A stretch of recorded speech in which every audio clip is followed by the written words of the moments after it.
Pete Sousa Show continues to roll on. Big 12 championship this weekend on Saturday, Iowa State and Arizona State. We're going to hear from Kenny Dillingham later in the week, and we'll hear from Joey McGuire, Texas Tech's coach, about how he was able to beat both of those teams that were in the Big 12, that are playing in the Big 12 championship. NFL football quickly on Thanksgiving. It was something that we could not deny. We were eating, we were hanging with our family. The Bears started to come back. And then Matt Eberflus, I don't want to say he got exposed because all right, so I heard the real story. I got a chance to talk to some football guys who know Matt Eberflus, and I heard the real story, okay? And you can take this for what you will. So at the end of the game, Caleb Williams, they're driving down the field. Now, obviously, Eberflus there's a connective tissue between him and his quarterback to the point where he gives his quarterback, even in the 2-minute drill like this, a rookie quarterback, gets the reins to change the play if need be. So down the stretch they come as we're looking at some of the – look, now it's getting kind of crazy, right? This is the last play. So he's supposed to run the same exact play. Caleb Williams was supposed to just Xerox it, which means run the same thing. At the line of scrimmage, he sees something different, right? He sees a matchup that he likes, so he changes the play. Now he's not running the same play.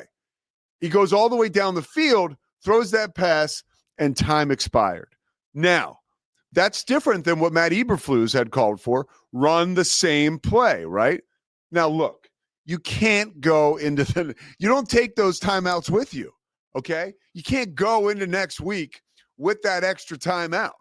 So Matt Eberflus made a huge mistake by not using the timeout. As it was told to me by another football coach this weekend, regardless, you're the head coach, and it stops with you. When you notice that your rookie quarterback is not running the same play in the hurry up as you have advised him to, he is now changing the play. That is clear to you as a head coach. And by the way, you're not an offensive coordinator that's up in the box trying to say, hey, have him call a timeout, and then the head coach says timeout. No, you're the head coach. You know what's going on. You need to call that timeout. Matt Eberflus didn't. He made a mistake. That coupled with all of the losses that they'd had this season in such an ugly fashion, which, by the way, some of them you can't control. Like, you can't. Your kicker gets a kick blocked. Like, that's not on you. But ultimately, you lose so many close games like that, you're accountable. You're the head coach, so you get fired. It sucks. But I wanted to share the full story, which I'm sure some football nerds know by now. But I heard from a football guy who talked to another football guy that he was supposed to run the same play. He didn't. He checked the line of scrimmage, tried to take advantage of a matchup that he liked in a time of a game where you don't do that, right? And you lose. And it couldn't suck any worse, right? Because everybody is watching that game. And it was one of those things, like, if you weren't watching it, because I honestly was like, oh, whatever. And then I was like, oh, they're coming back. And I just happened to be in front of the TV set. And then, by the way, the internet, undefeated, right? Like, after, like, there are times when you don't get on social media. And, for instance, if you're Matt Eberflus family, this was not a time to get on social media. But for everybody else in the world, it was a pretty good time. And it was pretty funny. And there was a lot of good work. The one was Big Bird sitting at down. It was Big Bird in a picture with a bunch of other people in an office meeting, and it said me trying to keep my shit together while Matt Eberflus was blowing it for the Bears. Another one was a gentleman skipping, holding onto a balloon, and it said Matt Eberflus going into next week with his last time out. There was a lot of real good stuff. Yeah, it was a bummer. So I feel bad. You also feel bad. You know, people talk about, okay, Matt Eberflus, how can you feel that bad for him?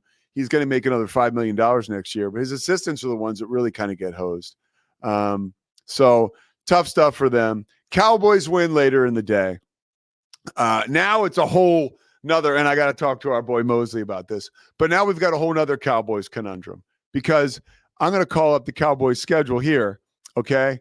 And I look at it, and I'll tell you right now, all right, this is the Seuss Dog Swami. They're going to beat the Bengals next week on Monday Night Football.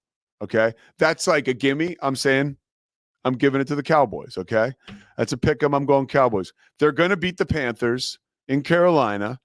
And then the Bucks at home again on Sunday Night Football. That's a real 50-50. You could lose that game. But if you win those 3 games, right, and then somehow you get a horseshoe up your butt and you find a way to beat the Eagles and Commanders, which you won't beat both of those teams. You'll lose to the Eagles. But still, if you finish, and I'm not just saying that because I'm an Eagles guy, because they're piping hot right now. 1, 2, 3. If you finish 4-1, does Mike McCarthy keep his job? That's something Cowboy fans need to start worrying about, because you have a guy that's running your organization who, by the way, sanity right now could be something that's slipping. And so, like, you could see Jerry Jones, like, bring him back. Another conversation now, as we mentioned, the coaching carousel starting to move in college. Now in Chicago, it's moving. Hey, that's a kick-ass job. You've got Caleb Williams. You've got it's the Chicago Bears. They're certainly going to pay you the going rate for a big-time coach if you're Bill Belichick, if you're Mike Vrabel. That's going to be a lot of fun. Another coaching job that opened up yesterday, Neil Brown getting let go. Is that something where you see Jimbo Fisher back in it? Does Rich Rodriguez go back to West Virginia? Like, there's all kinds of – does my boy Anthony Becht somehow find his way? He's now coaching for the St. Louis Battlehawks in the XFL. It's now the XFL and the WFL. Honestly, I should be better educated on what that league is. I don't know. But Anthony's a coach. He's a West Virginia grad. And he's kind of back in the mix this year because of Rocco, his son. And anytime you hear Anthony talk, you're like, wow, why isn't this guy? Why isn't he in our lives more? And he could be if we're West Virginia fans, or if you're a West Virginia fan. That's something that that's a maybe off the board, like 10,000 to 1 shot, but it's something to keep your eye on. So the coaching carousel starting to move around. I did think it was interesting that I got a little bit of insight on that Eberflus situation. I thought that was interesting. And just to wrap it up, I had the opportunity to call an FCS playoff game this Saturday. It was Tarleton and Drake. Drake, honestly, it's like, okay, where's Drake? I knew where Drake was, but most people don't. By the way, if you're Drake Toll, I can tell you where he is, licking his wounds for telling everybody that Arizona State was no good all season long. And he even went as far as to say that, I know this because I'm Big 12 guy. I listen to Drake. He said that Arizona was going to beat Arizona State. And he's yet to apologize, according to some Arizona State fans. But I'll have to listen to Drake's new podcast. I'm sure he has. But no, Drake, the school, is in Des Moines, Iowa. And they came out. They started to play well. It was so much fun. It was such a beautiful day. You know, you're calling a winner-go-home playoff game. The production quality was real good. I was bummed. I told Cam this, and I don't bring this to a broadcast because you don't want to be negative. But like inside baseball, as a play-by-play guy, on Friday we had our coaches meetings and we walked up to the booth, and the booth was enclosed by glass. There was no ability to go outdoors. You know, you couldn't open the window, and that is like calling a game in a fishbowl yourself. Sometimes they did a good job at Tarleton where they had soundproof stuff on the walls. But that was frustrating. But honestly, it wasn't an issue at all. So props to Tarleton with the soundproof stuff. And one more thing, Tarleton won the game.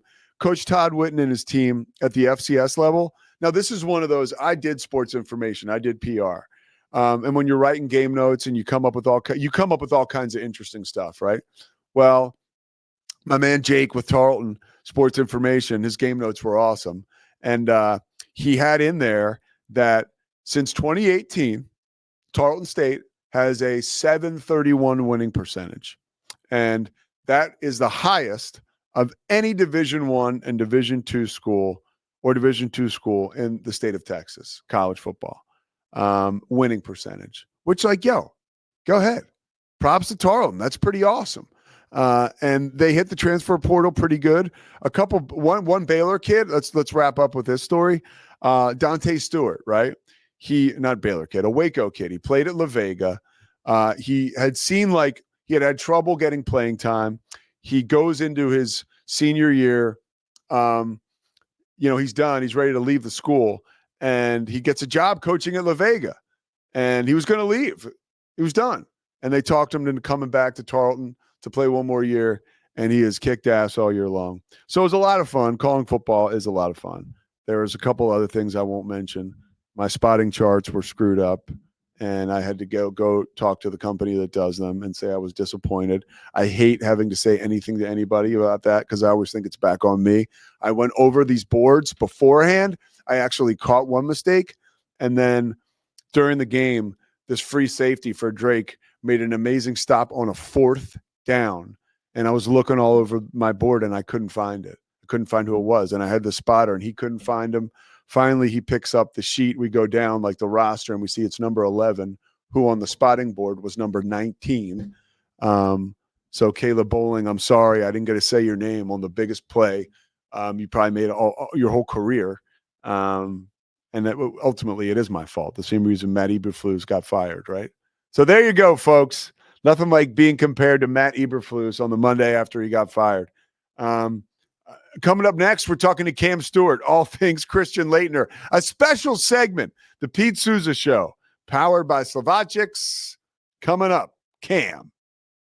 It's the Pete Sousa Show. Sports.